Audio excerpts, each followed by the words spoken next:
This podcast is going to cover so many subjects: health and fitness, mental health, mindset, being a mum, business. Everything will be covered on this podcast. So join me bi-weekly for an amazing journey through life. Hi guys, and welcome to another episode of A Full Cup of Tea. Today we've got a very special guest. I've known this lady for a long time. She's super inspiring. She's called Essjay. Hi. Hi. She's a multiple entrepreneur, a single mom, and a podcaster herself. So I'm super excited to share your story with my listeners, and just have a chat and get your story and your inspirational self out there. Fabulous. So happy to be here with you, Terri-Ann. Absolutely awesome. So similar to you, entrepreneur, single mum, trying to have a social life, trying to stay fit, trying to work, trying to juggle kids, life and everything. So it's going to be a good one. I mean, you are smashing it. I follow you on social media and stuff. So if you want to tell the listeners, a little bit more about your background, your story, what you're doing, and we'll have a chat. So we first met way back when I just did permanent makeup. So obviously just doing eyebrows and beauty treatments, which was a good business, but I was kind of in that cycle of just time for money exchange, spending all my money, earning more money, spending more money, literally had no plan in life. And then it wasn't until I had children and then I had some major surgery, which was unexpected, that I actually noticed my money dropping dramatically. So when I looked at my accounts, if I didn't touch a face, I didn't earn no money. So that's when I started my podcast. I did it more out of a little bit of boredom because then we hit lockdown as well. So when lockdown hit, couldn't earn a penny. And then thrown into lockdown, I was separating, going through a divorce, which was great. So I think the moment that it was like, right, this relationship's not working, I'm out of here, then it was like, no, you're staying together through lockdown. That's it. Yeah, stay put for another 3 months. But that was the pivotal moment for me, because that was when I thought, shit, I'm now on my own. I've now got my kids to think about. And people really dwelled on the whole lockdown thing and got really stuck into feeling sorry for themselves.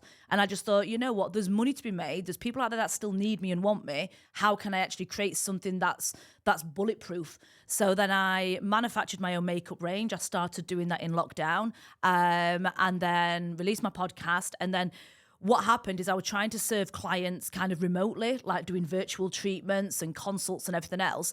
And then people was asking me how I'm doing it. So then now I have a beauty coaching business. So my main earnings are, I've got like an online platform where people learn how to scale the business, mainly in the beauty industry. And I do a lot of one-to-one consults with that. And then obviously the makeup brand as well. And then still some clients because they won't let me go. So I still do a few eyebrows.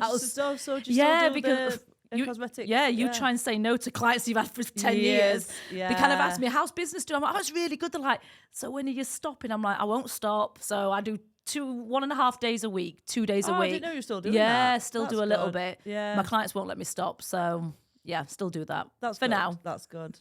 You've got to think though, without those clients, I always think that without those people, you wouldn't be where you are probably today, be able to be moving on to those other things. That's what I always think. And some of them clients are also in the beauty industry, so they're actually then become clients of my other things, and they buy all my makeup, they promote me. So I think, you've got to, and I enjoy it. That's the social part of the job that the permanent makeup side. I don't have that as much with just creating a brand of makeup and selling online. I don't have any connection with people.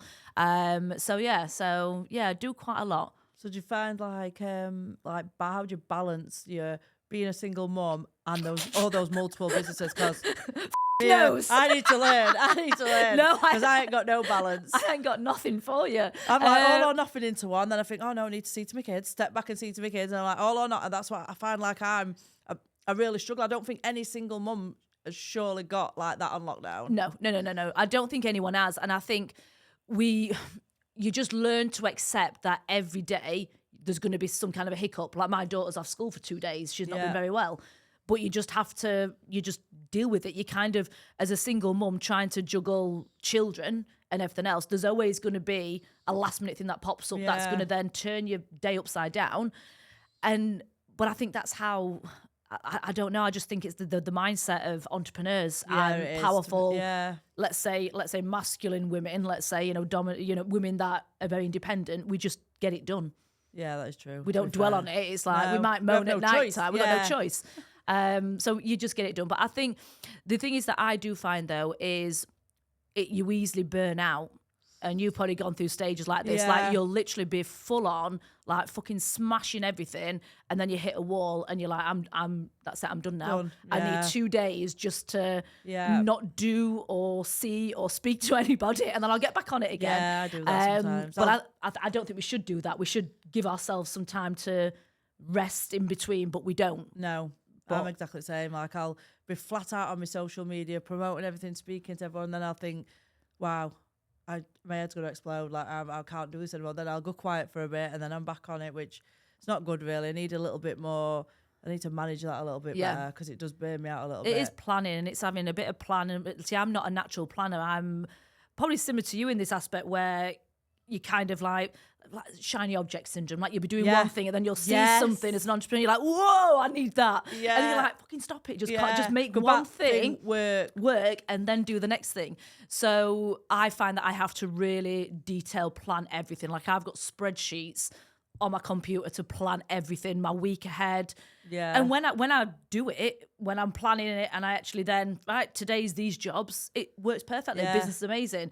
But then I get to a stage where I forgot to do it, and then that's it. I'm off limits for 2 days. I'm just like a winger. I always do it. Like I speak to Ryan here at 7 Studios, and he's like, "Have you got a 90-day plan? Have you got this plan?" I'm like, "No, I haven't." I mean, I've now got like obviously my scheduled posts what go out and the stuff what goes out according with like your special days and stuff. And that's as far as planning as I got. I literally just I seem to like wing it, and that I have like.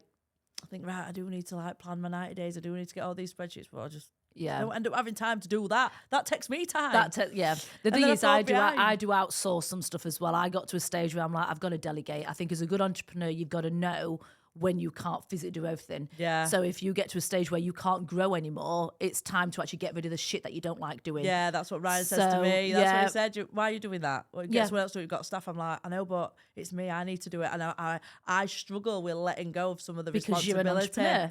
Yeah, so I have done that with a scheduling. Becky does that for me now. But I would doing all that as well. Is like you can't do everything. You know, you're the accountant, you're the saleswoman, you're the product. Yeah, exactly. You know what I mean? And he's like, you can't be that. Yeah. So I'm just learning that process at the moment. Yeah. But it is really difficult. But I think there's parts of the business that you'll love to do. Yeah. Then there's parts of the business that you can't stand doing. Yeah. Like I can't stand. I do want to get a virtual assistant actually because I can't stand sifting through my emails. Yeah. Because I get that many emails every day. And obviously a lot of them are crap. Yeah. But I probably spend an hour looking through my emails and maybe just have like 1 or 2 things that I have to deal with. I just want a VA just to wake up in the morning and check all my emails and then just forward me the essential ones. Yeah. And it's just little things to do like that. Right now, can't you? That AI system. The AI. Yeah. Oh, God, AI. I love that. I do. What was life like literally, before? Even like personal stuff like, right, I need to write this, put it into AI, sorted.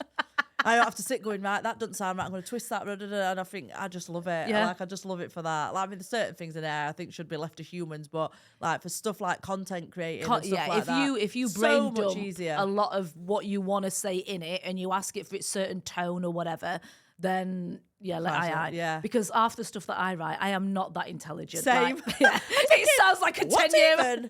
Is that word? Well, put it anyway. It sounds great. A 10-year-old boy's written it. So I do. I'm not school smart. No. Yeah. Me neither. I've learnt along the way. I've learnt a lot of things. A lot of self-taught things, but. Yeah, the AI is coming in and it helps you with a bit of time as well. It helps me. I can sit writing so much content and takes me hours. Yeah. And then I just put what I want and it's there. Click. Yeah. Love it. Cheating in it. I know. Everyone's doing it now. Everyone's doing it. Everyone's doing it. It doesn't matter. Do you feel like, I mean, I've gone through so much like, I don't know, like obviously divorce and things like that. Do you feel like, did that affect you in any way in your business, in your mindset? Because I feel like it did for me. Yeah, well, to be honest, my divorce, no. Mine and the kids' dad we've got a good relationship. Yeah. We ended up being just like friends. Yeah, so it actually made the split very easy. It was sad because obviously change is sad. It was sad obviously to break it to the kids, but we have got a perfect like co-parenting routine that is bang on. That's not affected me. Relationships since then has affected me. Oh, let's not go into them. The podcast ain't long enough for that. So no, it's me. I think what happens is when you're on your own for a while, you have to be the man and the woman. Okay, you have to be the masculine one. You have to wear the pants. You have to do all of that. But we actually don't want to. Deep down, a woman actually wants to take off her big boy pants and go home and actually be in a feminine energy and to be looked after. I'm not saying financially at all. I've got my own shit together, but looked after emotionally, having that safe place. And what attracts men to what men say they're attracted to. Oh, I love it that you're independent and you've got your shit together and your confidence. And then before you know it, it creeps in that's one that then hold against you. Yeah, and their insecurities. Exactly. So that's been harder. Relationships have been harder. And, men that might listen to this and say they like independent women, they probably do, but they need to take the big boy pants off us for a while and let us just be. Yeah, that's it. Because then they'll moan that we're in our masculine energy and we're not actually being you know. And then they come, don't you? I mean, I don't know about you, but then they come really needy. And I'm like, what? Like, this is what, like, a lot of, I mean, I'm not saying all women, sorry, but like, it's more of like a woman's role, like, it was a bit more needy, I guess. And they come, when you're like independent and you've got your shit together and, you earn your own money and you're managing your kids, your business, and then they come along and they kind of were supposed to be doing the same, but then they become needy and you're like, wow, I'd rather be on my own. Yeah, exactly. That's where it comes. I mean, I've been separated from Michael for 5 years now. Yeah. Have you had any like relationships since? Yeah. Or? Yeah. Like, not any that you want to. Probably 2. And they've been very similar to what I've just said. Well, not really, because, I mean, to be fair, like, I won't go too deep into it, but the one that I've really, really, really, like, I messed that up. Obviously, when I met this guy, he was everything I could have wanted. He had his masculine energy. I could have he was literally, he were amazing with kids. He were like, probably 99% perfect for me. However, I wasn't in a very good place at the time when I met him. I'd never like, I weren't like mentally strong. I just weren't in a good place at all. So it was the right person at the wrong time for me. I know, what a shame. So I was like, I ended up like, I was drinking a lot at the time and stuff and not dealing with any of my problems and not dealing with the emotions that I had after splitting up with Michael and stuff. And I was just so angry. I never knew why until that relationship broke down. Look, I can't like be with you in this state and how you are right now, blah, blah, blah. You need to go and make some changes. I didn't go and make changes. I went off at rails even further. You're too stubborn. Yeah. I didn't do but apart from that, I would say him 100%. Like, he's probably my only regret in a relationship in life ever. Yeah. Sad. Well, the thing is like, you've learned from that now. Yeah. Though. This is the thing. You learn more from your failures. Yeah. And that's when people say you got to date yourself. Yeah. Like, I've had 2 relationships since my ex-husband. And the first one, it wasn't great. A lot of kind of controlling narcissistic traits, but I literally was out of there. It like happened like that. Not dealing with this. I'm gone. So strong. But the next one, I let my boundaries really get trampled on because I wasn't actually fully healed from that short one. That's what I did with the other. So I wasn't actually ready to have that relationship. But I didn't know at the time, and now but it makes you stronger. Like, I just think things happen for a reason, and you just think it makes you stronger as a person. You then realize exactly what you want, what you will tolerate. Yeah, I agree. And you set your boundaries right from the start. Yeah, I actually agree with that because I were exactly the same. With the second one, obviously after the first one, I'm not going to say his name. It's not fair, is it? I'm good at that. This is going out there. We have to be careful with names. I know. And then, but if the shoe fits, take it. You know who you are. And then it's like this. Obviously, the second guy, were like probably totally opposite to what I would normally go for. But I met him in the midst of my wild stage, I guess. So we was wild together, I guess. And as soon as I didn't want to be wild no more, I thought, whoa, what am I doing? Yeah. You're not for me. Like, this is not the life that I want to live. Like, so obviously then I've had to then sort of break away from that. And it was at that point that I decided, you know what, like, you've gone through your life in and out of relation, not in and out of relation. I had 10 years of life. What I'm saying is I've never been on my own.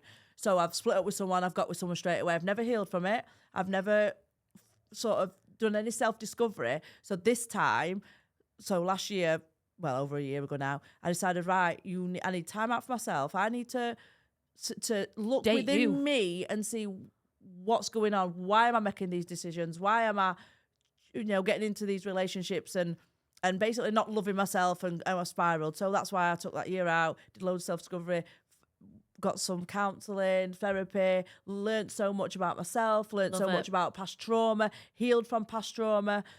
I stayed off alcohol for a whole year because I thought that was the problem, that were where my mistakes were coming from. So I did a year not drinking, and I just found a whole new self. Yeah, that's fab.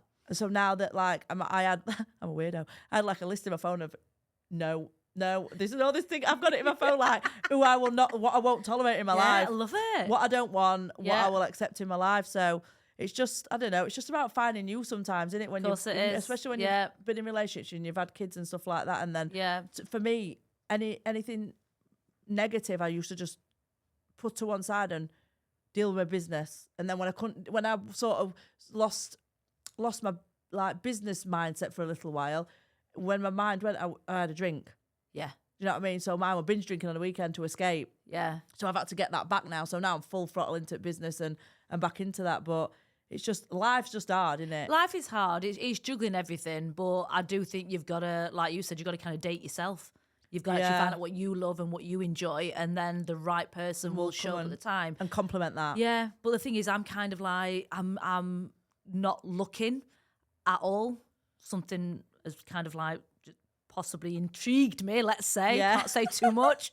But it is, I've got my future goals. I manifest what I want every day.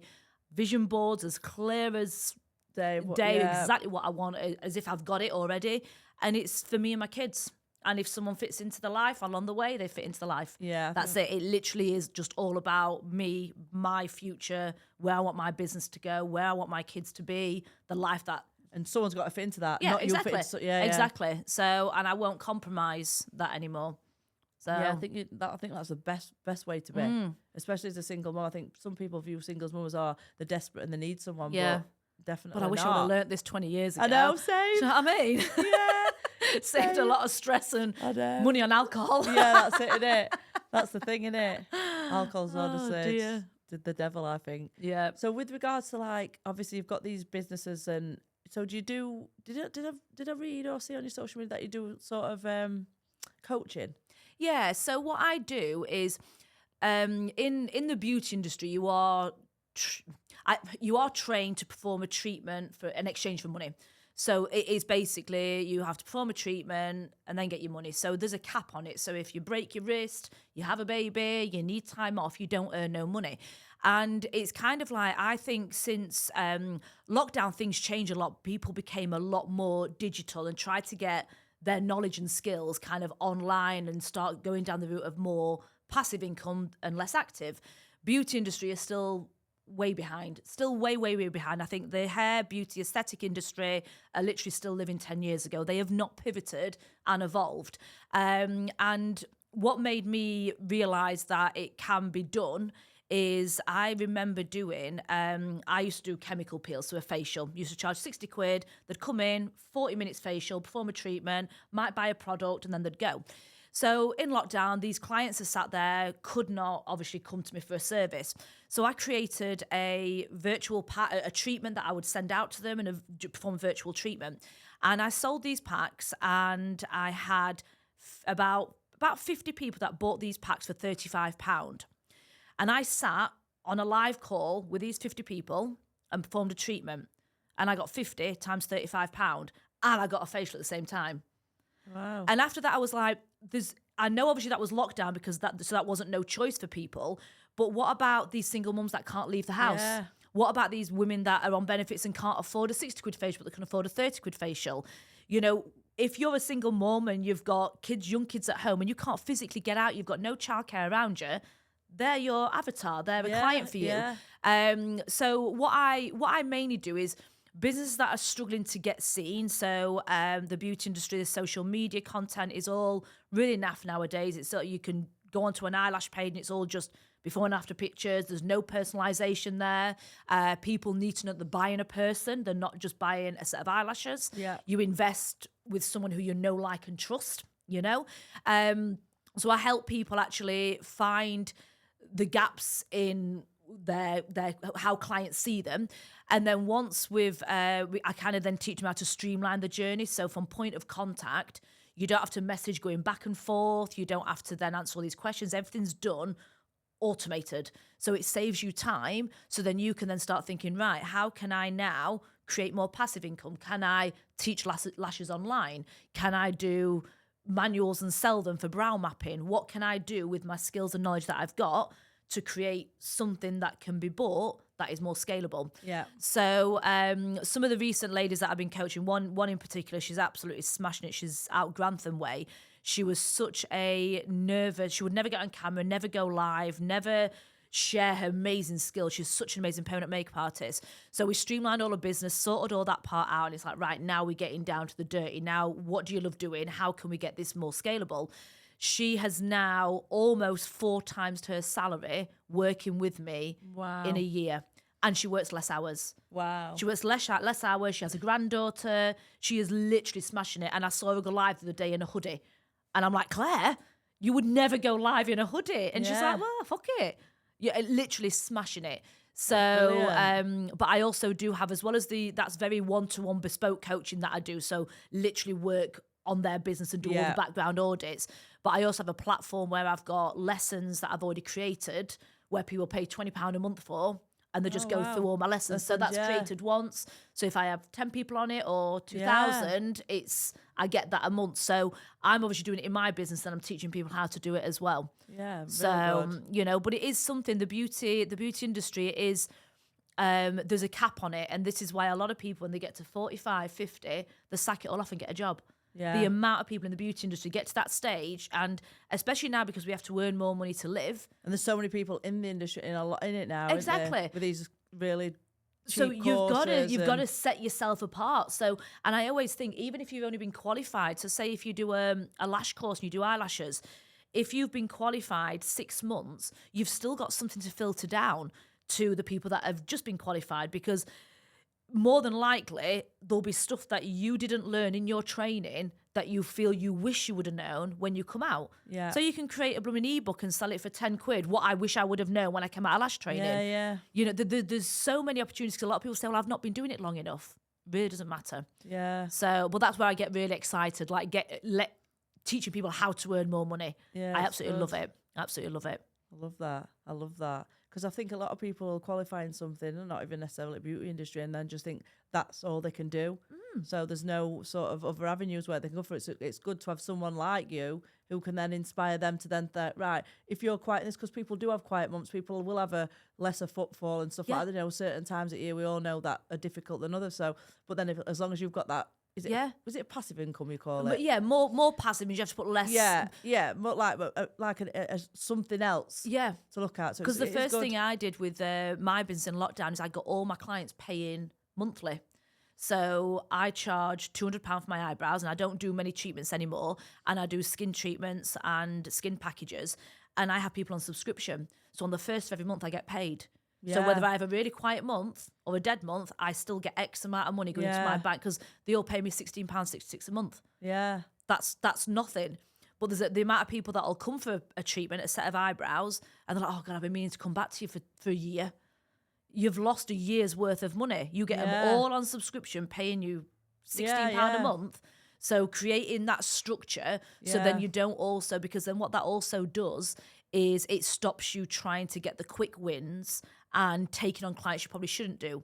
So like I had a client who wanted her eyebrows done, and they were shite. They were really bad, from really bad work. On that note, I need mine doing again, by the way. They were best they ever were when I went to you.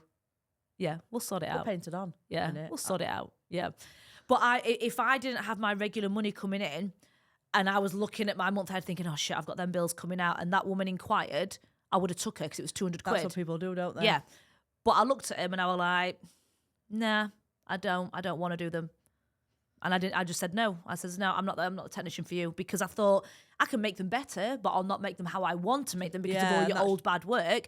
And I've also got money coming to my account because of my subscription, so I can now turn you away. Yeah, that's good. You know, a good place to be, isn't it? Exactly. And that's what I teach people to do. So, which I do love. That's brilliant. I do love. And I heard you're just having a little conversation downstairs about getting your makeup. Yeah, that's been a bit scary.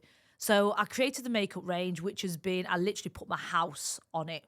And it's a slow burner, really slow burner, because the makeup industry is so competitive.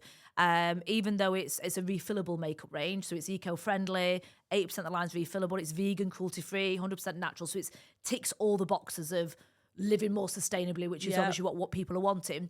But I haven't got the marketing spend like L'Oreal and Rimmel. I can't throw 20 grand a month to marketing. So it's literally just been word of mouth and then my Shopify store. So I decided to take a change this year and because I've got a shop in London that sells it on my behalf. So a really nice boutique.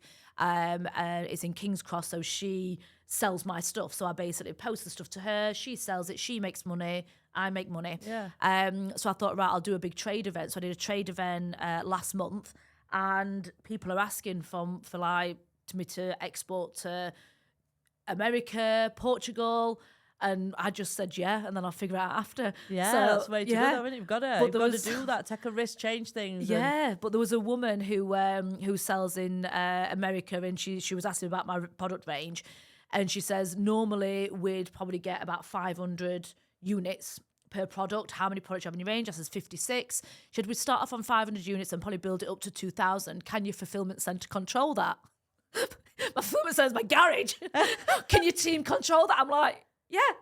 I came away and I shit myself. So then I'm like, obviously now learn how to export. Yeah, that's so good. Yeah, so just shows you though, doesn't it? You can go through life, you can have difficulties, you can have divorce, but you can still smash it. Like so inspiring. Yeah, and thing is, I always just think, say yes and then figure out the how after. Who that I think that is that a Richard Branson quote. Is it? Yeah, Richard Branson. You've got to think quote. if you say panic and say no, you could have missed a major opportunity. And if you say yeah and you try and you can't fulfill it, at least you've tried. At least you've tried. And not cut yourself off, and probably more than likely you'll sort it. Because we're entrepreneurs and that's what we do. And that's what we do. Yeah. Yeah. So it's very exciting. That's so cool. And anything else you want to share? We're just like I'm going to say we've done everything. Yeah. Business. Obviously, I've got a podcast as well, which this will be. I can share this on my podcast as well. I'll give you what's your podcast called? The Beauty Business Coach. So if anybody's watching this that are in the beauty industry or in a service industry where they have to put time in for money, then you can listen to my podcast. It's been running for 3 years now. Yeah. So I had a little bit of a blip halfway through where it then went from every 2 weeks to a month. Yeah. Just because of time management and, falling off the wagon a little bit. But I do share a lot of stuff there. There's a lot of videos. I do interview a lot of people that are kind of like experts in whether it's being SEO or, things that are helping to push business forward. But it's mainly me talking. It's mainly me giving my tips on how to streamline your business, how to scale up your business, how to get seen. And thing is, it's all from mistakes, really. Like when I look back, I made all the mistakes. I had a beauty salon. Like most people, they'll train in something and they first think, right, I now want to get a big salon and now I want to get staff. And you do all that just because it looks good on the outside to the Joneses. Yes. And then you realise that, wait a minute, my expenses are way up. And I wish I wasn't at that stage trying to do things because it looked good. Yeah, it looked like you were successful. Exactly. The moment I shut the doors and literally just went to me, I didn't even have a clinic. I used to salon hop all the way around Yorkshire doing permanent makeup. That's when I started earning money. Yeah. And I worked less hours, less stress, didn't have to deal with staff. Less overheads. Less overheads. So obviously everything that I do now, I wish I would have known way back, but that's good now because you can obviously share. I can then share that. I always think the best way is to share from your own experiences. I think because you can go to uni and find out about business, but when it comes to actually the crunch of actually doing it, it ain't always what it seems when it's been written on a piece of paper. Real life, real experiences, I think, help businesses grow. So it's brilliant that and you learn that. More from your failures, don't you? Yeah, you don't learn from successes. Definitely you learn from failures. So do you want to share your Instagram so people can follow you on there? Yeah, Essjay, which is Essjay the Beauty Business Coach, but Essjay is spelled ESSJAY. So if you just Google Essjay Hartshorn, I'm literally all over social media. Yeah, you are. I'm all over. I spread myself all over. Like me, I'm everywhere. It's like people say to me, how many social medias have you got? I've got loads. Just every platform. Yeah, every platform. platform. And then you've got to manage them all, aren't you? That's another podcast, like managing I can't believe we social even spoke media. about training as well, because we're both proper like fitness fanatics as no. well. I We've not know. touched on that one. Another podcast. Another podcast. How the hell do you fit in train and trying to keep on top You of do the... though. I mean, we can go into it if you Oh, want, but we God. do. I just feel like I actually prioritise over any task I've got to do going to the gym. When do I train today? Because I feel like that is what keeps my mindset in a great sort of path I don't know, just focused. Yeah, it just that's. Have you that's what it tried does ice for me. baths yet? No. You? Yeah, I've got one in my you got one? garden. You need to Just don't try know if it. it's for me. You what? I don't know if it's for me. Oh, it's amazing. Really? Yeah, the actual mental clarity that you get after an ice bath. Listen, I've watched film after TikTok after short after how good they are, but I'm just like, have you seen the ice chamber, what they do at No. Eco Power? So they do an ice chamber what you can go into as well as a treatment. It's horrible. Every single morning I have an argument with myself, and I'll stand there in my costume, and my kids But like, every morning, 7 days a week. hit and miss. Right. It's now getting a bit warm, so I'm having to go in even earlier. But I need to get some ice. Obviously, you've got You to have to go in every day. No, you don't have to. It's always good after training. It recovers your muscles. Yeah, doesn't it? yeah. The thing I have is obviously researched it. getting older, and I ache a lot. Yeah. Obviously premenopausal now, which is another thing that Yeah. makes things look a little bit jelly-y. Yeah, definitely. Little dimples on the legs. Whoa. Yeah, What's no, I happening? know when you're eating good and you're training that and you're like, what? Or like when you've got that, do you know what I hate? They're just the bloating. I just feel like I bloat all Yeah. the time a lot more now. And Yeah. I'm thinking, I'm training like this and what's going on? Yep, we're getting old. And no, we're not. We're not. No, well, We're like yeah. fine wine. Yes. That's what I say, fine wine, Well, getting I better think- we age. Exactly. I look at photos of me and I'm like, I was a dog. Yeah, I that's feel what I so. do. I'm like, is that me? Yeah, I ain't And sharing I that. thought I looked good. I I ain't thought I looked good at that time and all. Yeah, Don't I ain't you? sharing that memory of me. You know when it comes up. Yeah. Oh, no, yeah, it's all no, right. we're all Fine, right. we'll forget about that one. But yeah, it's been really nice to have you on. Thank you And so I'm much. sure we'll do another one in the future. Yeah, definitely. But yeah, thank you. Thank you very much, Terri-Ann. It's been a pleasure. And you.